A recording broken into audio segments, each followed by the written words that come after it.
Assalamualaikum warahmatullahi wabarakatuh. Alhamdulillahi rabbil alamin.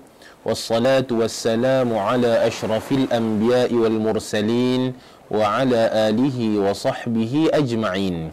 Rabbi shrah li sadri wa yassir li amri wahlul 'uqdatam min lisani yafqahu qawli, amma ba'd. Alhamdulillah. Apa khabar tuan-tuan dan puan-puan, ya, para penyokong dan para pendengar setia Tabung Haji Travel and Services. Saya mendoakan tuan-tuan dan puan-puan sentiasa di bawah rahmat Allah Subhanahu wa taala dan dipermudahkan segala urusan serta dijauhkan daripada sebarang kemudaratan. Jadi alhamdulillah, marilah kita bersama-sama memanjatkan kesyukuran kita kepada Allah Subhanahu wa taala, kerana kalau bukan kerana taufik dan juga rahmat daripada Allah Subhanahu wa taala, tidaklah lagi kita berada di dunia ini dalam kesihatan yang baik. Tidaklah Allah Subhanahu wa taala mengurniakan kepada kita kecukupan dalam rezeki kita dan sebagainya. Jadi alhamdulillah, sewajarnya perkataan ataupun lafaz syukur itu keluar daripada mulut kita, tanda kesyukuran kita kepada Allah Subhanahu wa taala. Jadi alhamdulillah. Jadi tuan-tuan dan puan-puan, ya, bakal tetamu Allah Subhanahu wa taala dan juga yang berada di rumah dan sebagainya, alhamdulillah.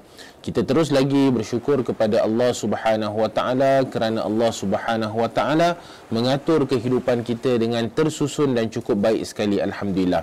Cumanya kadang-kadang tuan-tuan dan puan-puan, pernahkah kita terfikir, kenapakah sesuatu benda yang kita harapkan seperti rezeki dan sebagainya lambat tiba kepada kita? Kadang-kadang kita tengok ada orang yang sama-sama kita bekerja, ya, sama-sama kita berniaga dan sebagainya, tetapi dia lebih berjaya. Kan? Jadi dia adalah menimbulkan satu persoalan, apakah kekurangan yang ada pada kita dan apakah kelebihan yang ada padanya? Jadi sebenarnya benda itu kalau secara umumnya kita lihat, yang pertamanya, ya, rezeki ini seperti mana yang disebutkan dalam kitab yang ditulis oleh Syekh Mutawalli Asy-Sya'rawi, seorang ulama besar yang hidup di negara Mesir yang telah wafat. Jadi beliau menulis sebuah kitab namanya Tilka Hiyal Arzaq, iaitu inilah ataupun itulah yang namanya rezeki, ya, untuk membetulkan fahaman manusia ini bahawa rezeki itu bukanlah semata-mata dengan harta. Ya, rezeki adalah autoriti ataupun kuasa mutlak Allah Subhanahu wa taala dan juga dia adalah rahsia ilahi. Jadi insya-Allah bicara ilmiah kita pada hari ini akan melihat apakah sebenarnya yang berlaku yang menjadi punca rezeki kita lambat ataupun rezeki kita terhalang, kalau tidak lain dan tidak bukan adalah maksiat. Bererti maksiat itu adalah penghalang bagi rezeki kita.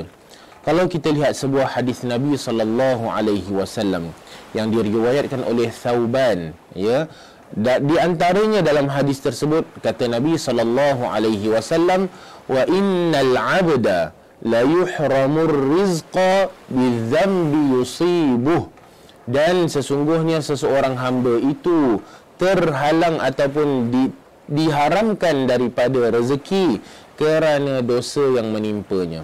Bererti, ya, kerana dosa seseorang itu menyebabkan rezekinya terhalang ataupun tertahan. Bukanlah maksud daripada hadis tadi, dan hadis ini juga disebutkan tarafnya adalah hadis hasan, ya, dan di mana diriwayatkan oleh periwayat-periwayat hadis seperti Ibnu Hibban, Al-Hakim, Ibnu Majah dan juga Imam Ahmad.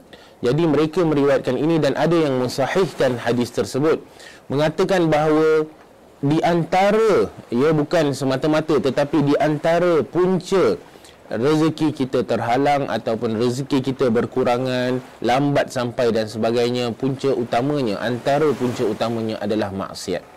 Kerana maksiat itu kadang-kadang berlaku dalam keadaan kita sedar ataupun dalam keadaan kita tidak sedar. Sebab itulah kenapa dianjurkan ataupun digalakkan kita memperbanyakkan istighfar kepada Allah Subhanahu wa taala. Kerana kalau maksiat tadi merupakan penghalang ataupun penahan daripada datangnya rezeki kita, ia masih lagi boleh dibuka dengan ketakwaan kita kepada Allah Subhanahu wa taala. Kerana kunci untuk membebaskan atau membuka kembali rezeki kita tadi adalah dengan taubat dan juga istighfar. Ya, kalau kita lihat bagaimana dalam surah Nuh, bagaimana disebutkan oleh Allah Subhanahu wa taala apabila diceritakan Nabi Nuh berkata, faqultu astaghfiru rabbakum. Nabi Nuh berkata kepada kaumnya, istaghfiru rabbakum, banyakkanlah kamu beristighfar, mohon ampun kepada Allah Subhanahu wa taala, innahu kana ghaffara, kerana sesungguhnya Allah Subhanahu wa taala itu sangat-sangat pengampun ataupun maha pengampun. Lalu apakah kelebihan ataupun yang akan dapat sekiranya memperbanyakkan istighfar? Iaitu yursilis samaa alaikum midrara. Bagaimana bentuk rezeki yang datang itu? Yursilis samaa alaikum midrara, dan turunlah alaikum midrara, maksudnya daripada langit turunlah pelbagai rezeki, air hujan dan sebagainya, menyuburkan tanaman, menumbuhkan pelbagai lagi dalam bentuk rezeki yang datang dalam bentuk yang berbeza-beza. Kemudian wa yumdidukum bi amwalin wa banina wa yaj'al lakum jannatin wa yaj'al lakum anhara. Dan Allah bagi bentuk yang lain, ya, Allah bagi harta, anak, tanaman, rezeki lain dan sebagainya. Semuanya kerana apa? Kerana kita memohon ampun, istighfar kepada Allah Subhanahu wa taala kerana kesalahan yang kita lakukan, sama ada dalam keadaan sedar ataupun tidak sedar. Jadi tuan-tuan dan puan-puan yang dirahmati oleh Allah Subhanahu wa taala, antara punca ataupun antara sebab, ya, apabila maksiat ini dianggap sebagai remeh ataupun dianggap sebagai satu perkara yang tidak besar, adalah antaranya kerana kita menjadikan Allah Subhanahu wa taala itu sebagai ahwanun nazirin, sesuatu yang paling remeh yang melihat kita.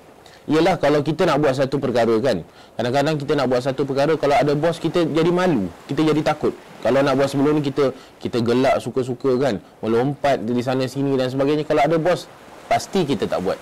Apatah lagi kalau ada sultan ke menteri ke apa dan sebagainya, lagilah kita tak buat. Tetapi kenapa kalau kita berada bersendirian, ya, dengan Allah Subhanahu wa taala, berani pula kita buat maksiat bahkan lebih besar daripada apa yang kita malu di hadapan manusia. Bermakna kita menjadikan seolah-olah Allah ni yang paling last. Ya, manusia penting asalkan kita punya kita punya reputasi di hadapan manusia itu baik. Reputasi di hadapan bos itu baik.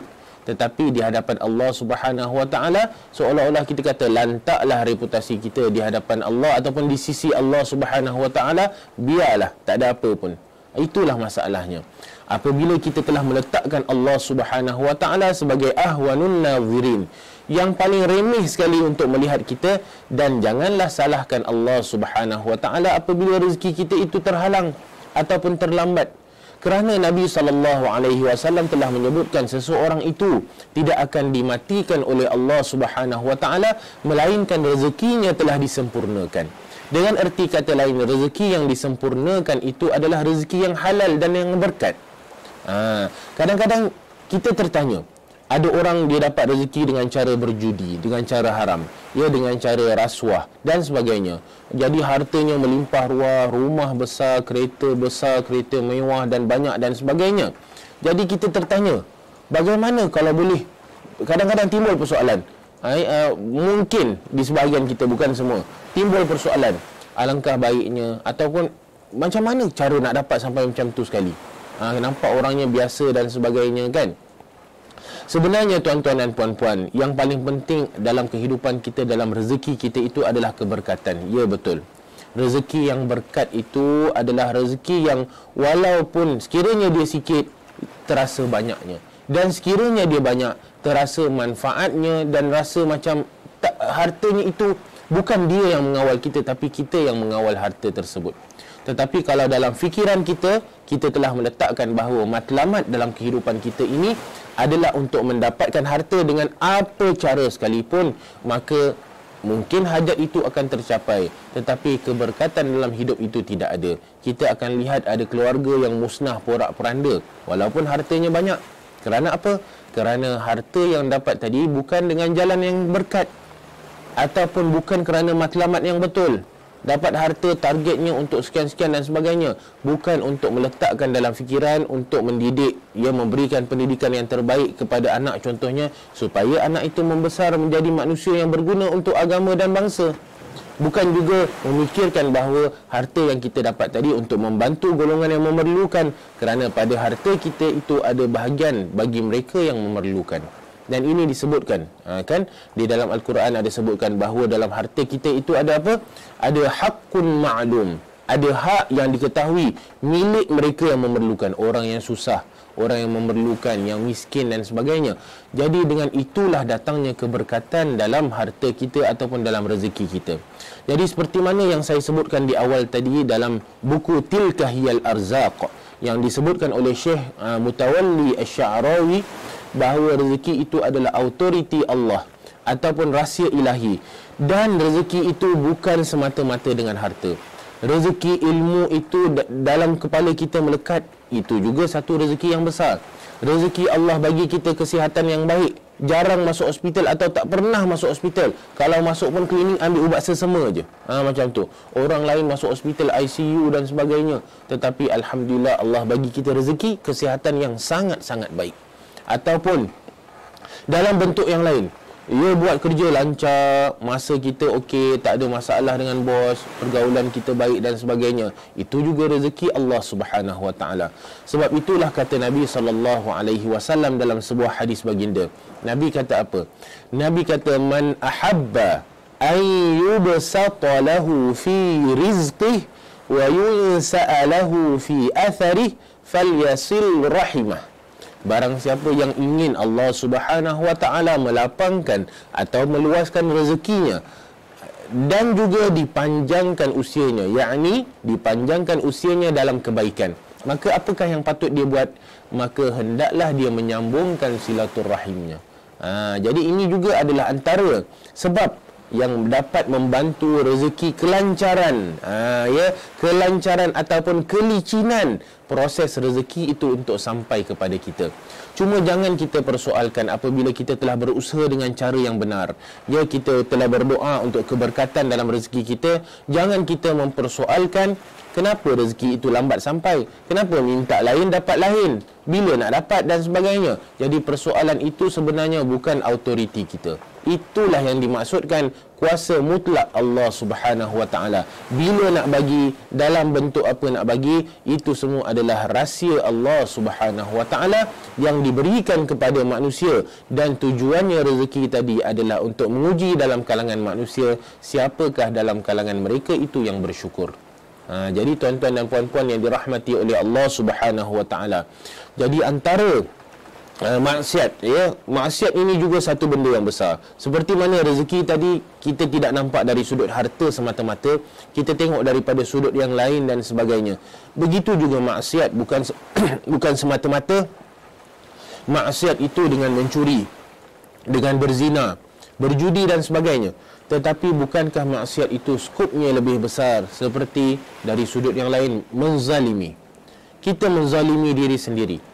Sepatutnya Allah memerintahkan kepada kita supaya menjaga solat dengan sewajarnya, dengan sebaiknya, tetapi solat itu dipandang enteng, kita tak buat dengan baik dan sebagainya. Maka kita telah mengabaikan solat, kita telah mengabaikan pintu ke arah rezeki kita.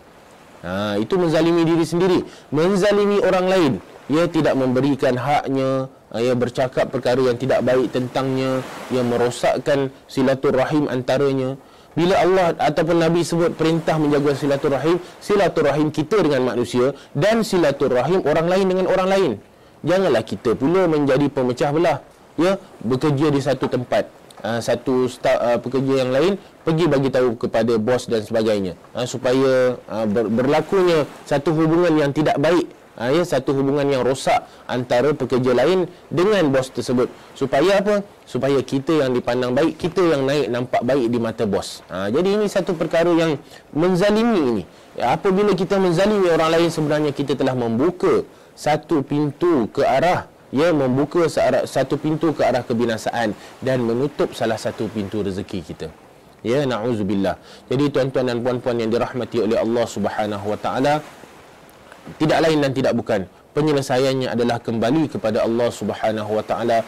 Harapkan panduan dan petunjuk daripada Allah Subhanahu wa taala agar kehidupan kita ini berada dalam landasan yang tepat, sentiasa di bawah bimbingan Allah Subhanahu wa taala, sentiasa di bawah rahmat Allah Subhanahu wa taala, agar segalanya yang kita peroleh di atas dunia ini, lebih-lebih lagi rezeki kita itu adalah rezeki yang berkat.